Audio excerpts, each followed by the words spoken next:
సికింద్రాబాద్లోని doctor Narayana college of hotel management లో 100% job guarantee 966365 welcome to Suman TV. నేను మీ నాగరాజ్ బైర్శెట్టిని. వ్యాపార రంగంలోనూ సినీ రంగంలో నిర్మాతగా ఎంతో ఎత్తుకు ఎదిగిన ఆయన ఎవరో కాదు, పివిపి గారు. మాకు ఈ సేవ సార్ మిమ్మల్ని చూసి సార్, నేను చాలా మంది విఐపి సిల్లకు కూడా వెళ్ళాను సార్. ఒక్కొక్క ఇల్లు ఒక్కొక్క రకంగా అందంగా ఉంటుంది. కానీ మీ ఇంటికి హైలైటే వ్యాపారము సినిమాలకు పరిమితమైన పివిపి గారు ఒక్కసారిగా 2019 రాజకీయ అరంగేట్రం చేశారు. ఒక అడుగు దూరంలో విజయం ఉంది అనగా ఆగిపోయింది మీ అడుగాటికి. మరి ఆ ఓటమి మిమ్మల్ని కలచివేసి మీరు రాజకీయాలకు దూరం అయ్యారా? నిజంగా రాజకీయాలంటే విరక్తి చెంది దూరం అయ్యారు sir? Never judge a person by the successes he's had. ఒక ట్వీట్ చేశారు మీరు, ఈ గవర్నమెంట్ అదృష్టవశాత్తు ఒకసారి వచ్చింది, ఇదే లాస్ట్, ఈ గవర్నమెంట్కి ఇక లేదు. 2019లో గవర్నమెంట్ ఫామ్ అయిన 3 నెలలకి నాకు క్లారిటీ వచ్చింది. ఈ రకమైన గవర్నమెంట్ నాకు I could see clearly a sense of authoritarianism. ఎంత ఎత్తుకెదిలితే అంత వణిగి ఉండాలని మనం అక్కడ తేడా వచ్చింది. దాదాపు 2-3 సంవత్సరాలు మీకు అప్పుడు మీపై పోటీ చేసి గెలిచిన కేసీఆర్ నాని గారికి ట్వీట్ల యుద్ధం అయితే భారీగా జరిగింది సార్. అసలుకి ఇట్లా చిల్లరగా వాగేవాళ్ళండి ఎక్స్క్యూజ్ చేసి వదిలేస్తే సొసైటీకి బ్యాడ్ ఎగ్జాంపుల్. అట్లాంటి వాళ్ళని పొలైట్గా చివాట్లు అనాలి, స్ట్రైట్గా చెప్పాలంటే చెప్పు తీసుకొట్టాలి. భారతదేశంలో ఏ ప్రభుత్వంతో వ్యాపార సంబంధాలు లేవు, ఏ రాజకీయ నాయకుడితో వ్యాపార సంబంధాలు లేవు. ఎస్, సాక్షి పేపర్లో 4% ఓనర్షిప్ నాకుంది. ఇప్పటికి ఉందా సార్? ఇవాళకి నాకుంది 3.83% సాక్షి పేపర్లో ownership. I'm the only one who got a clean bill. 5 ఏళ్ళు గవర్నమెంట్లో ఉంటారు, ఎలక్షన్ 4 రోజుల ముందు మారుతారు, మళ్ళీ కొత్త గవర్నమెంట్లో వేరే పార్టీకి వెళ్తారు, మళ్ళీ 5 ఏళ్ల తర్వాత మళ్ళీ పార్టీ మారుతారు. ఇదేం పద్ధతులండి? పివిపి గారు ప్రత్యక్ష రాజకీయాలు దూరం అయిపోయిన త్వరలో రాజ్యసభ తీసుకొని పెద్దల సభలో అడుగు పెట్టబోతున్నారు అనేది అయితే బయట వినిపిస్తుంది సార్. రాజకీయం అనేది అంతా తలరాత. ఒక పివిపి అనేవాడు మంచి వ్యక్తి, వీడు 10 మందికి ఉపయోగపడగలడు, 10 పరిశ్రమలు తేగలడు, తెలుగు వాళ్ళల్లో ప్రపంచం చూసిన వాళ్ళ కొద్ది మందిలో ఒకడు అని ఆ క్వాలిఫికేషన్స్ ఎవరో నాకు టికెట్ ఇవ్వట్లేదు. నా జీవితం మొదలెట్టి నేను ఆస్ట్రేలియా, విజయవాడ నుంచి నాకు వీసా రాకపోతే ఆస్ట్రేలియా వెళ్ళి పొద్దున్న 3 లేచి 4 కిలోమీటర్లు నడిచి 3:30 నుంచి 4:30 బాత్రూమ్లు కడిగాను. నా ఫస్ట్ జాబ్. ఓకే. అక్కడి నుంచి $160 అమెరికా వెళ్ళాను August 1, 1995.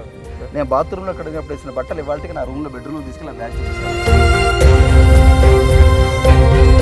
జీవితంలో పివిపి గారిని అత్యంత బాధింపబడ్డ సంఘటన సార్. ఫ్యామిలీ కన్నా కూడా ఎక్కువగా మన స్నేహితులను నమ్మి మన జడ్జిమెంట్ మనమే తప్పైన రోజున డెవస్టేట్ అయిపోతాం లైఫ్లో. I never forget that day అనుకోవడానికి ఏదన్నా సార్? My kids.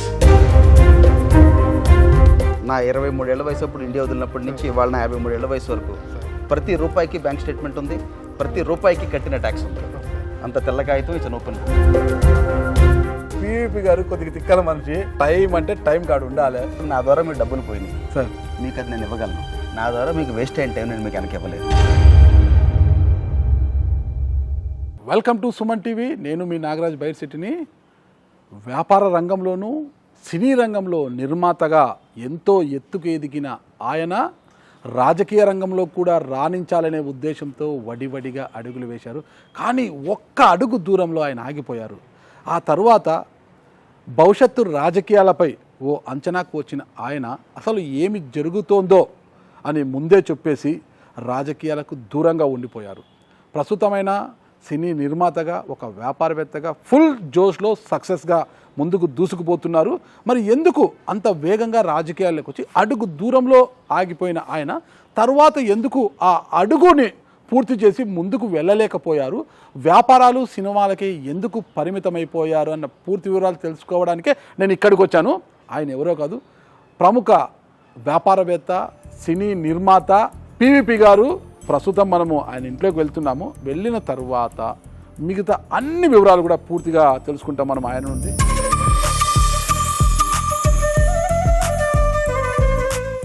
వావ్, మంచి గ్రీనరీ చూడండి. రోజు ఇలా నడిస్తే ఎంత బాగుంటుంది. పివిపి గారిని కలుసుకోవాలంటే కొండ ఎక్కాల్సిందే అన్నమాట. వావ్, ఒక్కసారి చూపించమ్మా అది. ఈ సౌధాన్ని చూడండి ఎలా ఉందో, ఆ ఆర్కిటెక్చర్, ఆ డిజైన్ మొత్తం కూడా అలా. కార్ షెడ్లో చాలా ఖరీదైన కార్లు కూడా ఉన్నాయి.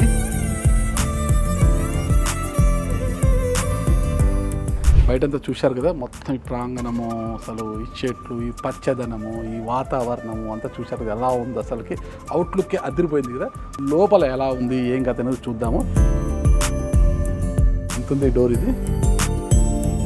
Wow, very nice.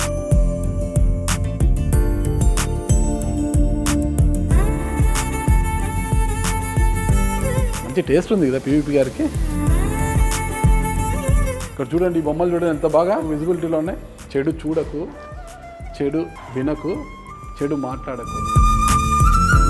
ఇక్కడే సార్ కూడా ఉన్నట్టున్నారు. ఇప్పుడు ఇంటిని చూసాం కాబట్టి ఇల్లు వాతావరణం చాలా ప్లజెంట్గా ఉంటుంది కదా. మరి పీవీపీ సార్ కూడా అంత ప్లజెంట్గా ఉన్నారా? రాజకీయ రంగంలో కాదు, వ్యాపార రంగంలోనూ, సినీ రంగంలో ఒక నిర్మాతగా ఎంతో ఎత్తుకెదిగి రాణించిన ఆయన మరి రాజకీయ రంగంలో కాస్త అడుగు దూరంలో ఆగిపోయారు ఆయన. అంటే రాజకీయ రంగంలో కూడా అంతే ఎత్తుకు ఎదగాలి అని వడివడిగా అడుగులు వేసి వెళ్ళి ఒక్క అడుగు దూరంలోనే ఆగిపోయారు. మరి ఎందుకో ఆ అడుగుని వెనక్కి తీసుకొని వచ్చేసారు కదా. మరి అలాంటప్పుడు ప్రజెంట్గా ఉన్నారా ఆయన ఇంట్లో? ఇంత చక్కటి ఇంట్లో ప్రజెంట్గా ఉన్నారా లేదా అన్నది మనం పీవీపీ సార్ని అడిగి తెలుసుకుంటాం. ఇక్కడే ఉన్నారా ఆయన? సార్ నమస్తే. బాగున్నారా? మాకు ఈర్ష్యగా ఉంది సార్ మిమ్మల్ని చూస్తుంటే. నాకు తెలిసి మీరు నాకన్నా వయసులో పెద్దవారే ఉంటారు, కానీ మీ ఫిజిక్, మీరు అసలు ఇంత యాక్టివ్గా ఎలా ఉన్నారు సార్. మంచి ఆలోచనలు, ఒక మంచి మనసు సార్. అన్నిటికన్నా మంచి మనసు, ఎదుటి వారి యొక్క మంచి కోరుకుంటుంటారు మీరు. మంచి మనసు కూడా మీది. అసలుకి నేను వచ్చేటప్పుడు చూశాను సార్ మీ ఇంటికి, ఇలా ఉంది ఎత్తుగా ఎక్కడానికి. మంచి మన బాడీలో ఉన్న ఫ్యాట్ అంతా కూడా బర్న్గా, క్యాలరీస్ అన్ని కూడా బర్న్ కావడానికి చాలా చక్కగా. దానికన్నా ముందుగా పచ్చటి వాతావరణం సార్. ఎట్టు చూడంటే పచ్చదనమే సార్. మొత్తం కూడా మొత్తం గ్రీనరీ, మొత్తం చెట్లంతా బాగా వేసేసారు. మంచి ఆక్సిజన్ అదంతా కూడా చాలా ప్లజెంట్గా ఉన్నారు.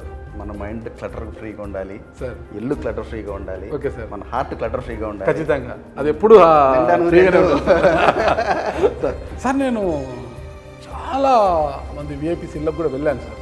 ఒక్కొక్క ఇల్లు ఒక్కొక్క రకంగా అందంగా ఉంటుంది. కానీ మీ ఇంటికి హైలైటే నాకు ఆ బొమ్మలు కనిపిస్తున్నాయి సార్. నాకు అసలు అందరిలో విజిబిలిటీగా పెట్టేశారు. అవి ఎందుకు సార్ అవి పెట్టారు? నాకు అర్థం. మీ ఇంటికి వచ్చిన ఎవరైనా వాటిని చూడాలనేసి ఏంటి అసలు నాకు అది ఆ సింబాలిక్ ఎందుకు పెట్టారు? అది ఏంటంటేనండి, మనకి గాంధీ గారు చెప్పేవారు, అవును సార్, 3 wise monkeys అని. ఓకే. అది యాక్చువల్లీ అది జాపనీస్ సేయింగ్ అండి అది. ఓకే. సో 3 wise monkeys అనేది. Okay sir. సో మనకు తెలుగులో తెలుసు కదా, చెడు చూడకు, చెడు వినకు, చెడు మాట్లాడకు. అది ఓకే. ఆ ప్రిన్సిపల్స్ నేను లైఫ్లో నమ్ముతాను. ఖచ్చితంగా పాటిస్తాను. ఒక ఆర్టిస్టిక్ లాగా చేయడానికి చేశాను. అది చాలా అద్భుతంగా పెట్టారు sir. Sir, we should never sir preach anything in life that we don't practice. Correct sir, correct sir. ఒక మనిషిని బెరీ చేయాలంటే వాళ్ళ మాటలు, వాళ్ళ చేతలు ఎంత కన్సిస్టెంట్గా ఉన్నాయి, అది చాలు. అదొకటే బెరామీటర్. అదే మీ ఎదుగుదలకు కూడా కారణం. అవును, అది మనకి వాళ్ళ ఇది become rare species. Okay, okay. Any walk of లైఫ్లో అది మేము పెరుగుతున్నప్పుడు that was the common nature of the society. గత ఫ్యూ డెకేడ్స్లో మారిపోతుంది అసలు. ఆ కన్సిస్టెన్సీ అనేది లేకుండా అయిపోయింది. Be it in the political space, business ఎన్వైరన్మెంట్లో, సొసైటీలో బికమ్ వెరీ ఛాలెంజింగ్ అండి. అన్నిటికన్నా ముందు నన్ను ఆకట్టుకుంటుంది సార్ అది. ఆ నాగళ్ళు ఏంటి సార్ అక్కడ? నిజంగా ఏమన్నా మీరు చేంజ్ పెట్టారా లేకపోతే ఏంటి సార్ నాగళ్ళు? అది 70 ఏళ్ళ మా ఊళ్ళో నాగళ్ళండి. మేము 70 ఏళ్ళ క్రితం సార్. మేము రైతు కుటుంబంలో పుట్టి పెరిగాం సార్. మా ఊళ్ళో ఒరిజినల్ నాగళ్ళు అవి తీసుకొచ్చి సార్ ఇక్కడ 8 ఆవులు పుట్టినాయండి మా ఇంట్లో. ఇక్కడ 8 ఆవులు పుట్టినాయి ఇక్కడ సార్. నాగళ్ళని తీసుకొచ్చి అక్కడ మనం we should not forget our roots sir. చాలా గ్రేట్ సార్ మీరు. ఎందుకంటే ఒక స్థాయికి అంటే ఎదిగిన తరువాత మూలాలను మర్చిపోతున్న రోజులు సార్. మూలాలను మర్చిపోతున్న రోజు, ఎక్కడి నుంచి మనం వచ్చాము అనేది మర్చిపోతున్నారు. కానీ మీరు ఈ స్థాయికి వచ్చినప్పటికీ కూడా మాది ఒక వ్యవసాయ కుటుంబము అని గుర్తు చేసుకోవడానికి, గుర్తు చేసుకుంటూ నాగలని అంటే రైతుకు ప్రతీక సార్, వ్యవసాయానికి ప్రతీక నాగలి. దాన్ని అక్కడ గుర్తు చేసి నేను ఒక రైతు బిడ్డను అంటూ మీరు మెసేజ్ ఇస్తున్నారంటే నిజం సార్. ఖచ్చితంగా సార్, రైతు బిడ్డ ఈ స్థాయికి వచ్చినా కూడా రైతుని మర్చిపోలేదు, రైతు యొక్క నాగలిని మర్చిపోలేదు సార్. సార్ చాలా బాగుంది వాతావరణం సార్. సార్ ఏంటి సార్ ఈ చెట్టు ఏంటి సార్? ఇది కాయలు ఏంటి ఇంతలా ఉన్నాయి? ఈ చెట్టు ఏంటి సార్ అసలు? ఇది నాగవల్లి అంటారండి. ఇది శివాలయాల్లో ఉంటుందండి. శివాలయాల్లో చూడండి. ఇది ఈ పూజ మన శివునికి పూజలో వాడతాం. సార్. సో ఈ ఇల్లు ఒక 70-80 ఏళ్ళ నుంచి ఉంది ఈ చెట్టు. దీని చుట్టూ ఇల్లు కట్టాం. 78 years నుంచి చెట్టు ఉంది, దాని చెట్టును తొలగించలేదు దాని చుట్టూనే ఇల్లు కట్టారు సార్. ఇప్పుడు అందరూ కూడా పెద్ద పెద్ద వాళ్ళు చెట్లు ఏమన్నా ఉంటే బలం జేసీబీలు పెట్టి కూకుటెలతో పెకిలించేసి ఇల్లు కడుతున్నారు సార్. మీరు చెట్టును పెట్టుకొని కూడా దేవతా వృక్షం ప్లస్ అందులో అండి మా రైతు కుటుంబం నుంచి వచ్చిన వాళ్ళు అది ఒక 100 ఏళ్ళు పడుతుంది ఒక చెట్టు ఒక లైఫ్ రావడానికి. ఇన్ని వేల కోట్లు సంపాదించవచ్చు, కానీ చెట్లు క్రియేట్ చేయడం అనేది అసలు మన వాతావరణం ప్రకృతి నేచర్ మీద మీకు అంతా అబ్సెషన్. కాదు సార్, దేవతా వృక్షం అంటున్నారు కదా మీరు, అంటే దేవుడి మీద అంత భక్తి ఉంది? Very religious man. Okay sir. But more than that దేవతా వృక్షాలు ఇళ్లలో ఉండకూడదు. Traditional family, very very traditional family. దేవతా వృక్షాలు ఇళ్లలో ఉండకూడదు అంటారు. Okay sir. బట్ నేను రివర్స్ సార్. దేవుడే మన ఇంట్లో అంటే మనం కాదనకూడదు. మూఢనమ్మకాలు నమ్మను, గాడ్ మెన్ నమ్మను సార్, జాతకాలు నమ్మను సార్, వాస్తు నమ్మను సార్, కష్టాన్ని నమ్ముతాను సార్, దేవుణ్ణి ప్రగాఢంగా నమ్ముతాను. ఈ ఇంటికి వాస్తు అది చూడకుండా మీరు ఆర్కిటెక్చర్ ప్రకారం కట్టేశారు సార్? అంటే ఇది ఒక ఆస్ట్రియా నుంచి వచ్చాడండి ఆర్కిటెక్ట్ సార్. ఆయన వచ్చి డిజైన్స్ అవి ఇచ్చాడు సార్. అలా ఎక్కడి నుంచి వచ్చారు సార్? Austria Vienna. అంటే ఇప్పుడు 12-13 years బ్యాక్ చేసాము అంతా. బట్ 12-13 years బ్యాక్ చేసినా కూడా ఇంత అద్భుతంగా ఉంది సార్ అసలు. అందుకే అది సార్ మన చేతిలో ఏం లేదండి, మన చేతిలో ఉందనుకుంటే అది మన పిచ్చతనం అండి. Okay sir. లైఫ్లో ఏదైనా it's God's grace. Okay sir. Okay. అది 1 to 99 అది నమ్మాలి మీరు. సార్ అది నమ్మిన తర్వాతే మన ఎఫర్ట్ అంతా 1% లైఫ్లో. ఖచ్చితంగా. సో మనకున్న స్వార్థం వల్ల ఏంటంటే మనం 4 మంచి పనులు చేస్తే మన పిల్లలకు మంచి జరుగుతుందని ఒక స్వార్థం. ఖచ్చితంగా సార్, ఖచ్చితంగా అదే సార్ మనం కోరుకోవాలి సార్. సుమన్ టీవీలో మీ పర్సనల్ అండ్ బిజినెస్ ప్రమోషన్స్ కోసం కింది నెంబర్కి కాంటాక్ట్ చేయండి.